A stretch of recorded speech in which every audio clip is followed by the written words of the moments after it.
Bom dia, Brasil. Bom dia. Bom dia. Cadê o povo? Bom dia. Bom dia. Bom dia, professor. Que Deus abençoe. Que Deus te abençoe, é isso mesmo? Que Deus abençoe a nossa aula. E o Senhor também. E todos que estão presentes hoje. Ô, gente, esse pessoal aqui não entra para assistir nada não, né? Bom dia, Milena. Porque quando a aula era mais cedo, quando eu pegava vocês 8 horas, eu achava que era porque era muito cedo. Aí a gente entra 11h30 da manhã. O que esse povo está fazendo? Me diga. Porque a internet não é problema, né? Porque todo mundo está assistindo a vídeo e jogando o tempo todo. Então o problema não é a internet. Semana passada eu acordava cedo, mas não conseguia ficar acordado. E agora eu tô lutando pra como? Ainda mais agora 11h30, tá na moral. Entendi. Então, olha só, turma. Hoje nós vamos começar um período que vocês conhecem bem, uma escola literária, né? Que vocês conhecem bem, que é o nosso amigo pré-modernismo. Né, que é até a escola literária que faz parte do próprio Cristo-Fim de Policarpo Quaresma. Livro este que nós estudamos, né? Tem pouco tempo que nós lemos.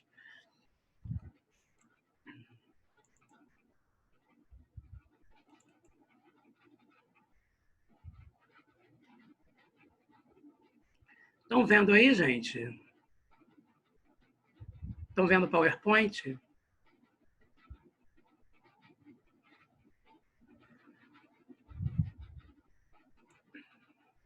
Não?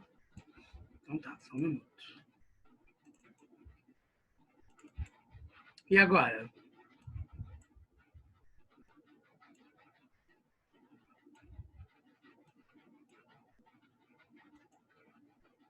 Sim, então tá ótimo.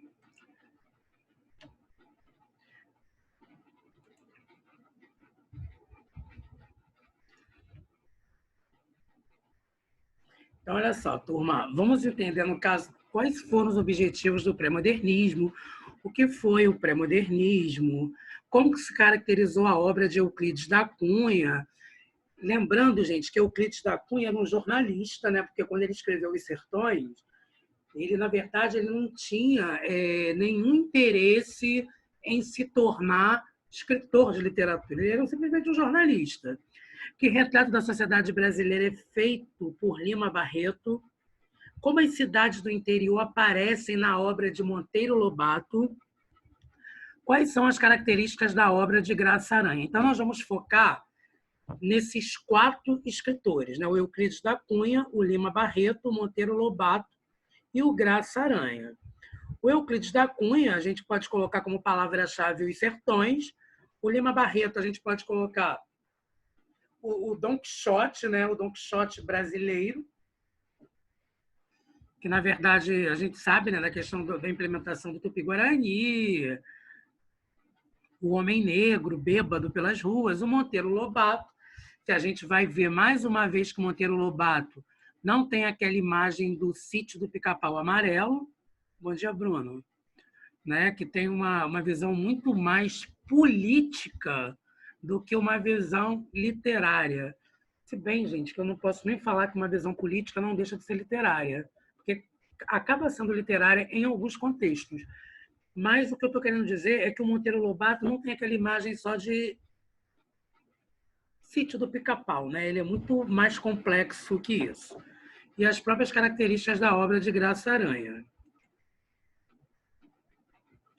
Então, aqui no caso, nós temos a rendição dos conselhistas, que foi no dia 2 de outubro de 1897, 300 prisioneiros, né? De Canudos. Essa guerra faz parte do contexto que surgiram obras pré-modernistas, a Guerra de Canudos.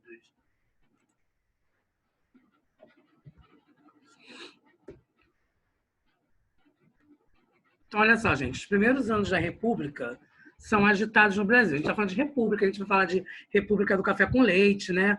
O Nordeste flagelado pela seca e sacudido pela Guerra de Canudos. Já no Norte, a borracha traz riqueza e prosperidade para uma região isolada e desconhecida. A riqueza de São Paulo é proveniente do café, que é o ouro negro. No caso do ouro negro, nós temos uma perífrase, né? Nós estamos chamando o café de ouro negro. Vocês acreditam, gente, que muitos não sabem isso? Imigrantes começam a chegar com costumes e culturas diferentes. Então, nós estamos bem nesse período, bem nesse início, né? O Brasil, principalmente São Paulo, se formando com grandes etnias, com várias misturas culturais. Como dar voz à diversidade de um país cada vez mais complexo? Com isso, gente, o país é como se o Brasil... Porque olha só, o que acontece? Vocês sabem que as escolas literárias elas servem para quê? Para cada uma desmitificar, para cada uma acabar com a verdade da outra. E o que acontece nesse contexto? O que o Brasil queria? O Brasil queria exatamente acabar com a influência da Europa, né? Vocês sabem que a gente já vai entrar daqui a pouco em modernismo. A gente vai entrar em Semana de Arte Moderna, e aí a gente vai começar a falar daquelas coisas maravilhosas de literatura. E aí, turma, o Brasil ele precisava de uma identidade, como vocês sabem, né? Só que, ao mesmo tempo, esses europeus, essas etnias, elas vinham, eram muitas diversidades num país. Então, um país que procurava uma independência cultural, uma independência literária, uma independência política, era um país que, ao mesmo tempo, se via diante de várias etnias, de várias diversidades, né? Várias diversidades. Redundante, né? Se via diante de diversidades.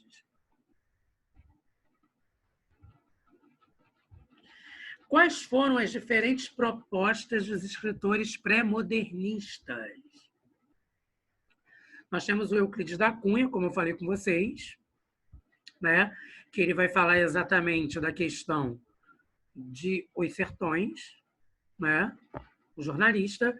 Nós vamos falar de Lima Barreto, que é o nosso Dom Quixote, né? No caso, era o Policarpo Quaresma, o pai do Dom Quixote brasileiro.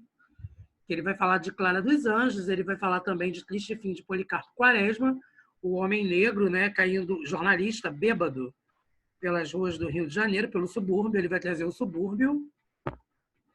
Nós vamos falar de Monteiro Lobato, com a questão das cidades, né? Com as cidades interioranas. E nós vamos falar de Graça Aranha. Então, como eu falei, vão ser os 4 escritores voltados para essa questão pré-modernista. O Brasil republicano, né, gente? República, conflitos e contrastes. Como vocês sabem, a proclamação da República ocorreu em 1889, né? Não representou uma mudança muito grande no cenário econômico brasileiro, né? A situação das famílias viviam no campo, 2/3 da população do país continuava sendo determinada pelos grandes latifundiários, que controlavam extensas porções de terra, tanto no litoral quanto no interior. Ou seja, gente, esse projeto Minha Casa Minha Vida, que acontece hoje, já vem de longas datas, né?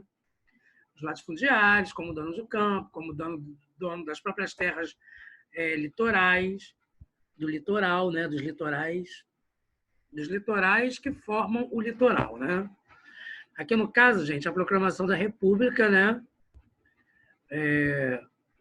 O próprio general Deodoro, né? A reforma das cidades, né? Como que nós vimos essa transformação na história voltada para essa questão da literatura? Onde que vem para isso, gente? Tudo. Por quê? Porque com os fatos históricos que estão acontecendo, a literatura vai aproveitar para poder registrar os seus textos em forma de denúncia social, em forma de entretenimento. Então, olha só, ela via, né, a literatura se inspirando em fatos reais para poder criar a sua própria denúncia ou a sua própria fantasia. A reforma das cidades, né? Então, olha só, turma. Transformação do espaço urbano, processo de europeização do país. Tanto que vocês sabem, turma, que alguns municípios e que alguns estados no sul, no os estados da região sul, algumas cidades da região sul têm influências da Europa muito grandes na questão da arquitetura. Aqui em Petrópolis, na cidade de Pedro, se você vê como que é a arquitetura da cidade de Petrópolis. Então, vamos entender como que está essa transformação, né? De um lado, eu tenho escravos libertos que viviam em estados de quase abandono. Sem educação, não eram empregados pelos proprietários rurais. Porque, olha só, o escravo ele era forro, ele era alforriado. Só que esse escravo que era alforriado, ele não tinha como se sustentar. Então, como que isso acontecia, né? Nós tínhamos dois viés. Um viés que o escravo ele era liberto porque ele queria a sua liberdade, ele queria deixar de ser escravo, mas em contrapartida, ele não tinha como se sustentar. E se eles estivessem ainda escravizados na casa de seus senhores, por mais que fossem péssimas ou precárias as condições, pelo menos eles garantiam a comida. É o caso, gente, que acontece com os meus alunos do Estado. Eu não estou falando que todos são miseráveis, porque todos precisam, mas uma boa parte está matriculado para garantir o próprio alimento, né? Porque tem... Gustavo, sua mãe é diretora de escola pública, ela sabe o que eu estou falando. E você também já deve ter ouvido sua mãe falando sobre. Vai chegar uma hora não, essa situação toda que está acontecendo, né, de pandemia. Vocês já imaginaram como que estão esses alunos? Gente, mesma coisa são essas mulheres, né, que engravidam, que têm vários filhos, papapá, papapá, papapá. Né? Sim, acontece pra caramba, né? E aí, turma, Rio de Janeiro, São Paulo, Manaus e Belém foram as mais afetadas pelo que foi conhecido como bota abaixo, abertura de largas avenidas e imitação de prédios europeus.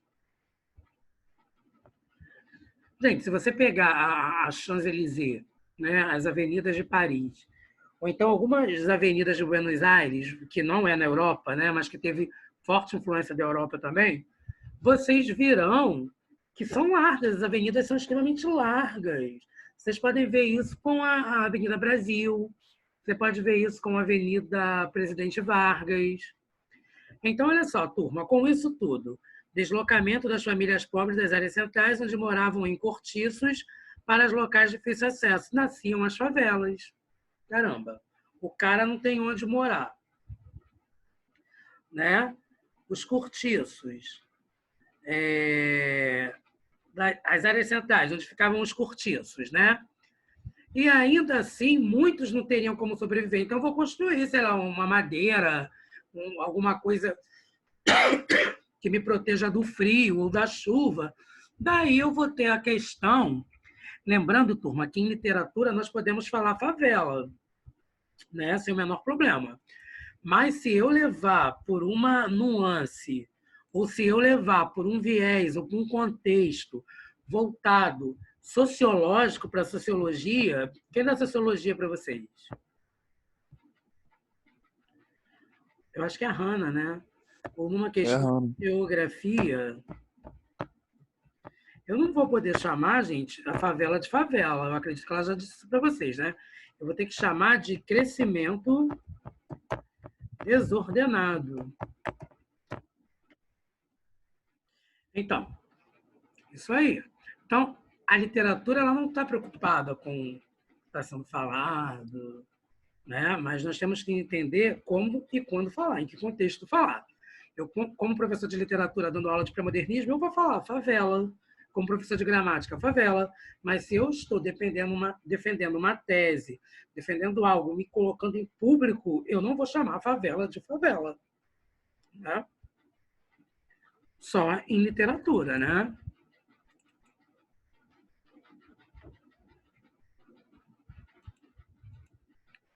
Então, olha só, gente. Vamos ver esses conflitos no Nordeste aí, né? Nossa região Nordeste tão bonita. Ó, seca. A seca sempre vai ser voltado para a questão do Nordeste. Eu tenho uma professora, gente, que dá aula numa cidade chamada Santa Rita, alguma coisa, que é bem lá mesmo, no confins do Maranhão, passam fome. Vida precária, Muitos aderiram à pregação messiânica de Antônio Conselheiro, o Beato. Conselheiro criou a comunidade de Belo Monte. Como líder religioso, desentendeu-se com os poderes republicanos. A Guerra de Canudos durou quase um ano. Aqueles que não aderiram ao apelo da religião atendiam ao apelo do cangaço. O mais famoso líder do cangaço foi Virgulino Ferreira da Silva, o nosso Lampião. Olha isso aí, gente, coisa bonita. Gente, já pensou um projeto de literatura vocês assim, ó? Vocês vão falar de quê? Do cangaço Nordeste. Todo mundo de cangaceiro, que delícia. A gente na feira do Centro Cultural de Tradições Nordestinas.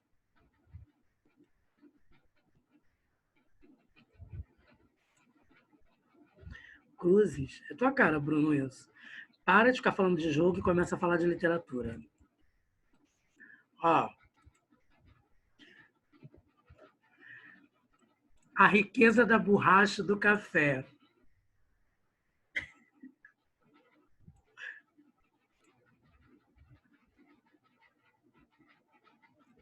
A Amazônia vivia a fase áurea da extração da borracha. Cidades como Manaus e Belém tornaram-se grandes centros culturais. São Paulo expande-se economicamente graças à cultura do café, que acelerou o processo de urbanização e de industrialização. Muitos brasileiros migraram para São Paulo na esperança de trabalho estável e mais bem remunerado. Lembrando, turma, que coisas que aconteciam no pré-modernismo acontecem até hoje. Olhar para o Brasil nesse momento histórico significava ver um país multifacetado, zonas prósperas convivendo com vastas extensões marcadas pela pobreza. Gente, é como você chegar e ver um cenário como Ipanema, que é o metro quadrado mais caro do Brasil, e você vê os barracos de uma favela, certo? Só que em artes plásticas aquilo vai ser o belo, porque o contraste vai ser belo, o contraste é bonito. Então tem uma zona nobre com algo... Gente, vamos lá, vamos dar um exemplo mais corriqueiro ainda.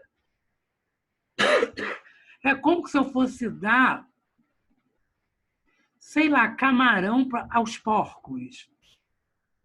É como se eu fosse dar uma comida super cara aos porcos. Como se eu fosse dar um vinho caro. Estão conseguindo entender mais ou menos? Para alguém que não tenha noção do que aquilo seja, ou do que aquilo represente. Mas que a partir do momento que eu dê para aquela pessoa, ela vai entender o que é que eu estou falando. Então, o desafio da literatura será representar esses contrastes. Olha que coisa maravilhosa, hein? Autores em busca de um país. Ó, vamos discutir um pouco. As grandes mudanças políticas, sociais e econômicas não deixavam mais espaço para a idealização.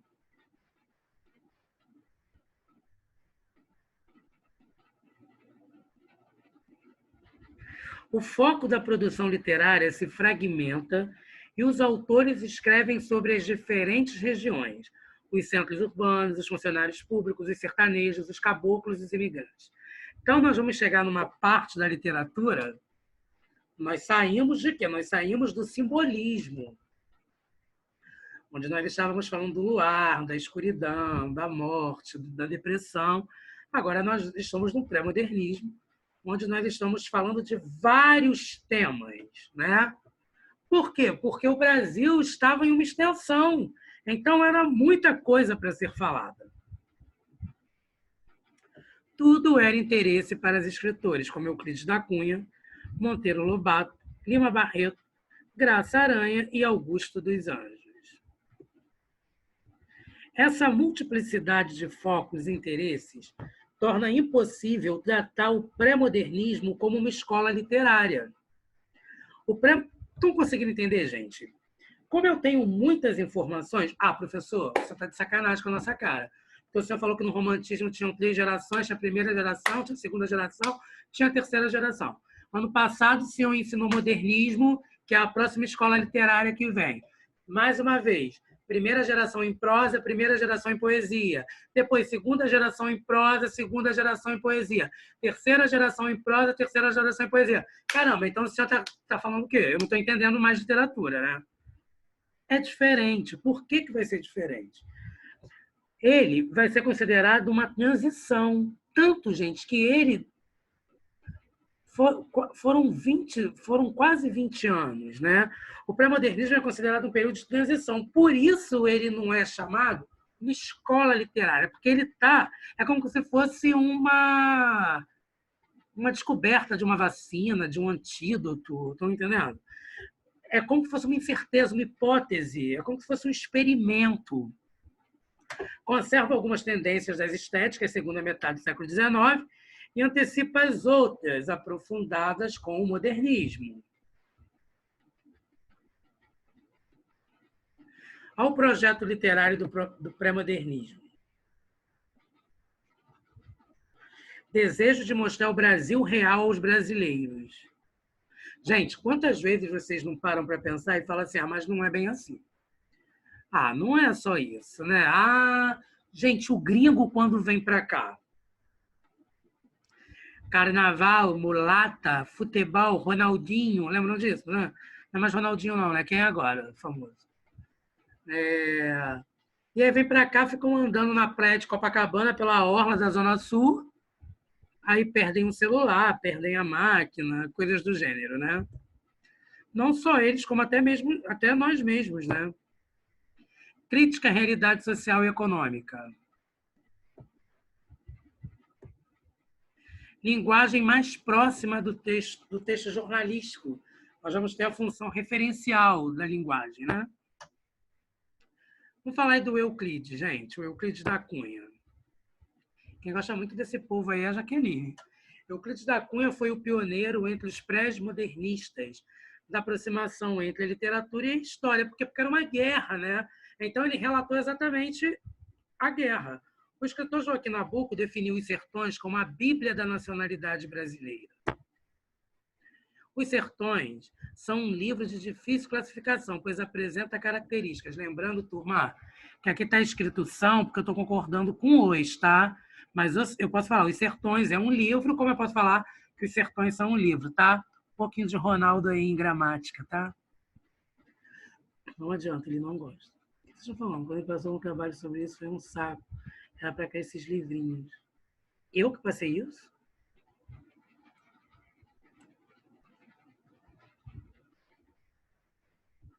O Bruno, você cala essa boca, porque literatura com seu professor não é chato. Eu acho, né, também. Gente, entender essa concordância aqui, os sertões são um livro. Eu estou concordando com o determinante hoje, o artigo, como eu poderia falar que os sertões é um livro. Então, existem duas formas de concordar aqui. É, Bruno? Entendi. Olha só. O texto literário pode captar a sinceridade da alma simples e leal do sertanejo. De tratado científico por analisar as características do solo do sertão nordestino. De investigação socioantropológica por se preocupar em caracterizar minuciosamente o sertanejo ou explicar a gênese de Antônio Conselheiro como líder messiânico. De matéria jornalística por registrar em detalhe as lutas entre as tropas oficiais e revoltosos. No caso aqui, a estrutura do livro Os Sertões, tá, gente? A obra Os Sertões está dividida em 3 partes. A terra, que é a apresentação detalhada das características do sertão nordestino, com informações sobre o clima, a composição do solo, o relevo e a vegetação. Isso também é literatura. Depois, o homem, que está na segunda parte, é o retrato do sertanejo, em que o texto procura demonstrar o impacto do meio sobre as pessoas. O destaque fica para a apresentação do Antônio Conselheiro e sua transformação em líder messiânico. E a luta, narração dos embates entre as tropas oficiais e os seguidores de Conselheiro. O livro termina com a descrição da queda do arraial de Canudos e a destruição de todas as casas erguidas no local. Isso é bem interessante, né, gente? Porque o livro é dividido em 3 partes. Ele não mistura, ele coloca a terra, ele narra a questão da terra, com todos os aspectos da geografia, que vem relevo, vegetação, aí ele vai falar do solo, próprio clima, informações, né, voltadas para a área de geografia.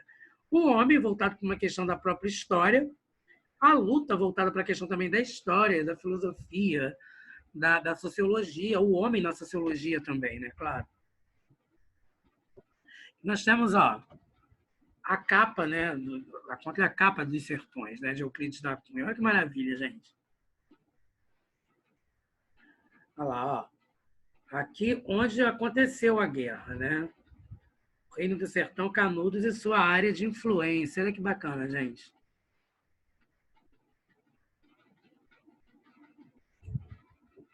O sertanejo descrito por Euclides da Cunha. Como que é esse sertanejo, né? Ele é, antes de tudo, um forte, um super-herói, né? Ele não é raquítico, exaustivo dos próprios mestiços neurastênicos do litoral, né? Aquela coisa bem raquítica. A sua aparência, entretanto, ao primeiro lance de vista, revela o contrário. Falta-lhe a plástica impecável, o desempenho, a estrutura corretíssima das organizações atléticas. Ou seja, olha isso, gente. Não é fraco, mas, ao mesmo tempo, ele é contraditório, porque ele não aparece com um corpo atlético. É desgracioso, desengonçado, torto, Hércules Quasímodo, reflete no aspecto a fealdade típica dos fracos. O andar sem firmeza, sem aprumo, quase gigante e sinuoso, aparenta a translação de membros desarticulados, agrava a postura normalmente abatida num manifestar de displicência que lhe dá um caráter de humildade deprimente. Gente, é um flagelado, né? Entretanto, toda essa aparência de cansaço ilude.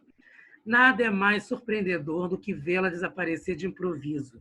Basta o aparecimento de qualquer incidente exigindo-lhe o desencandear das energias adormecidas. O homem transfigura-se, impertiga-se, estardeando novos relevos, novas linhas na estatura e no gesto. E a cabeça firma-se alta sobre os ombros possantes, aclarada pelo olhar desassombrado e forte. E corrigem-se-lhe, prestes numa descarga nervosa instantânea. Todos os efeitos do relaxamento habitual dos órgãos e da figura vulgar do tabaréu canhestro reponta inesperadamente o aspecto dominador de um titã acrobeado e potente, num desdobramento surpreendente de força e agilidade extraordinária.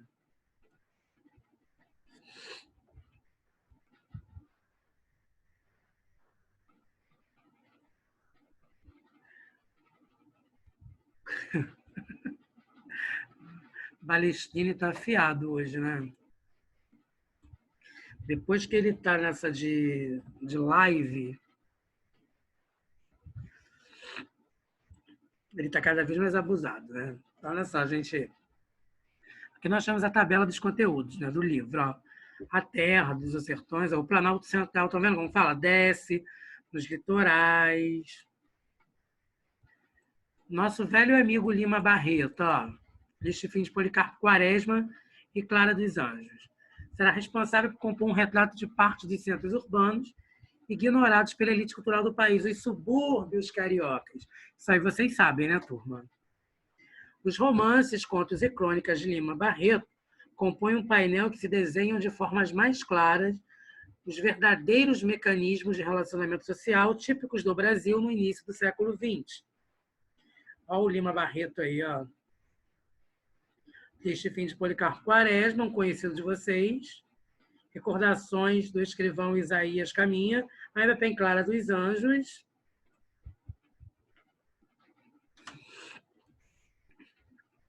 Olha aqui, gente. Aqui é um texto de Clara, tá? Na rua, Clara pensou em tudo aquilo naquela dolorosa cena que tinha presenciado e no vexame que sofrera. Agora que tinha noção exata da sua situação na sociedade, fora preciso ser ofendida irremediavelmente nos seus melindres de solteira. ouviu os desaforos da mãe e do seu algoz para se convencer de que ela não era uma moça como as outras. Era muito menos no conceito de todos. Ora, olhem isso, gente. Olhem isso, Manu. Ora, uma mulatinha, filha de um carteiro. O que era preciso tanto a ela como às suas iguais era educar o caráter, revestir-se de vontade para se defender de Cássius, e semelhantes a bater-se contra todos os que o opusessem, por este ou naquele modo, contra a elevação dela, social e moralmente. Nada fazia inferior às outras, senão o conceito geral e a covardia com que elas o admitiam.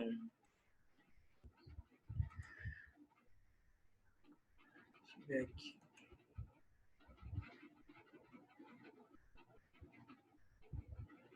Eu acho que alguma coisa está Gustavo e Bruno falando de outra, gente. Gente, vocês perceberam aí, sobre a questão do próprio Lima Barreto, vocês viram Clara dos Anjos, né? Clara dos Anjos era uma mulata, né, que era filha de uma relação de uma mãe escrava, né, com um senhor, né, com um homem branco, e aquela velha história, né, gente? A mulata que era filha, né?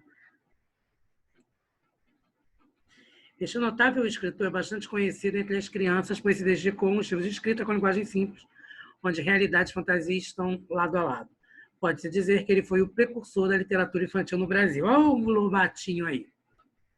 Escreveu ainda outras incríveis obras infantis, como A Menina do Nariz Arrebitado, O Saci, Fábulas do Marquês de Rabicó, Aventuras do Príncipe, Noivado de Narizinho, O Pó de Pirlim-Pim-Pim, Emília no País da Gramática, Memórias da Emília, O Poço do Visconde e A Chave do Tamanho. Urupês é uma coletânea de contos e crônicas considerada sua obra-prima e publicada originalmente em 1918. Aqui que começa, gente.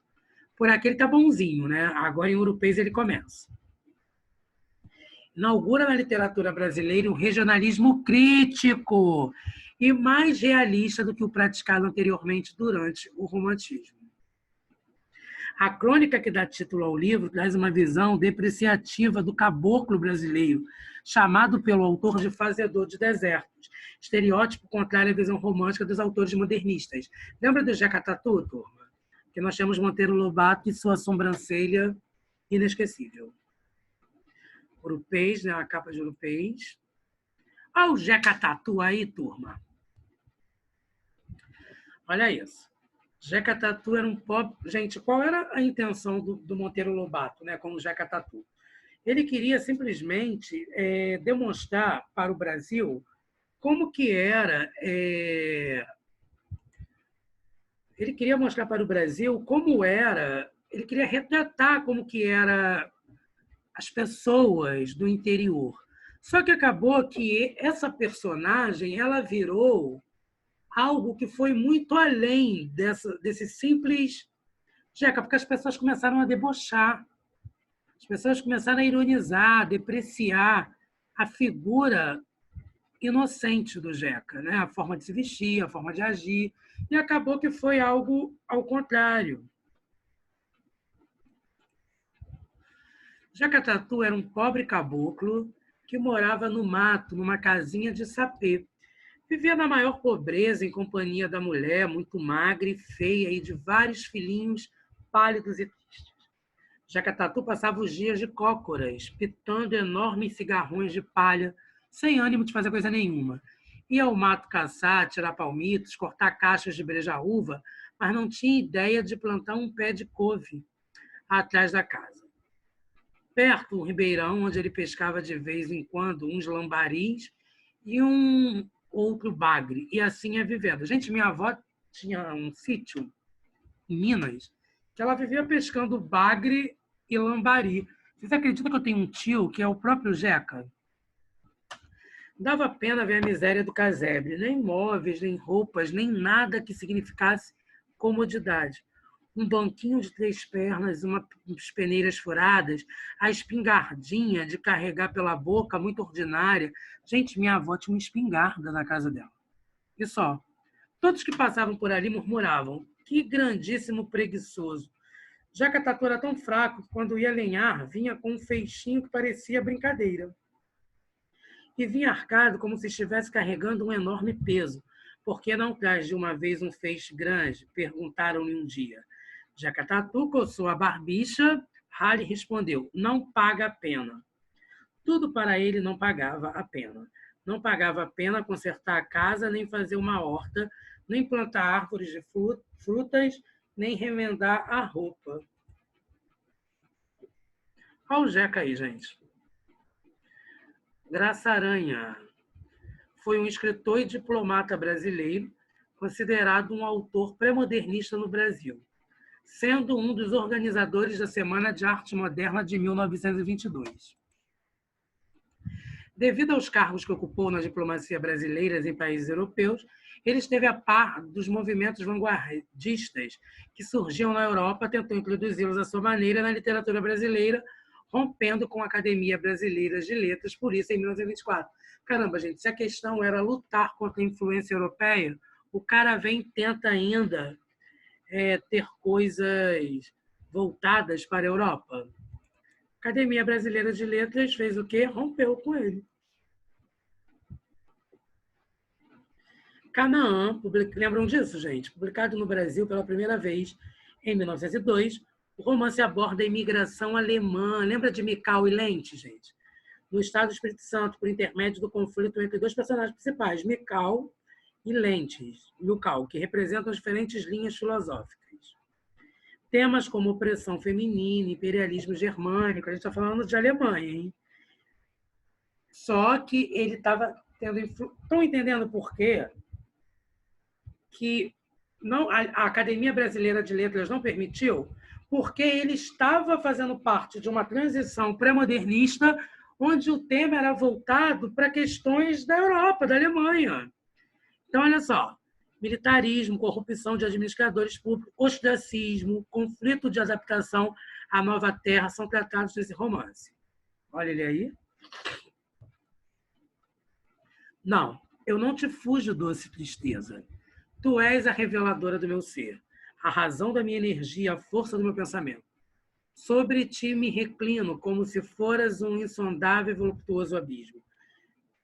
Teu me atrás, estendo-te os braços nesse doloroso e invencível amor, com que o sonho ama o passado, a morte ama a vida. Antes de te conhecer, pérfida ilusão me entorpecia os sentidos, e a minha frívola existência foi a lúgubre marcha do inconsciente risonho por um caminho de dores. Nesse momento, eu ainda te buscava, sol moribundo. No meu rosto se estampava o riso contínuo e fatigante, e ele afastava de mim os homens para quem a eterna alegria é morte. Mas tu, tristeza, não estavas longe. Tu te sentastes à minha porta numa postura de resignação e silêncio. E como esperastes, um dia a alegria descansada se extinguiu, então soou para mim a hora da paz e da calma. Entraste. E como desde logo amei a nobreza do teu gesto, ó melancolia, minha alma é a morada tranquila onde reinas docemente. A dor é boa, porque despertar em nós uma consciência perdida. A dor é bela, porque une os homens. É a liga intensa da solidariedade universal. A dor é fecunda, porque é a fonte do nosso desenvolvimento. A perene criadora da poesia, força da arte. A dor é religiosa, porque nos aperfeiçoa e nos explica a nossa fraqueza nativa. Tristeza, tu me fazes ir até o fundo das remotas raízes do meu espírito. Por ti compreendo a agonia da vida. Por ti que é os guia do sofrimento humano, por ti faço da dor universal a minha própria dor. Que o meu rosto não mais se desfigure pelas viagens do riso cansado e matador. Dá-me a tua serenidade, a tua séria e nobre figura. Tristeza, não me desampares. Não deixes que o meu espírito seja presa da vã alegria. Curva-te sobre mim. Envolve-me com o teu véu protetor. Conduz-me, ó, benfazeja, aos outros homens, tristeza salutar. Melancolia. Então, aqui nós temos o Graça Aranha, né, turma? Depois nós vamos ver Augusto dos Anjos. Tá difícil, tá complicado. Temos menos de um minuto. Turma, vocês querem que eu envie esse documento ao grupo do WhatsApp? Vou enviar, tá? Então, fiquem com Deus. Um beijo grande e até a próxima.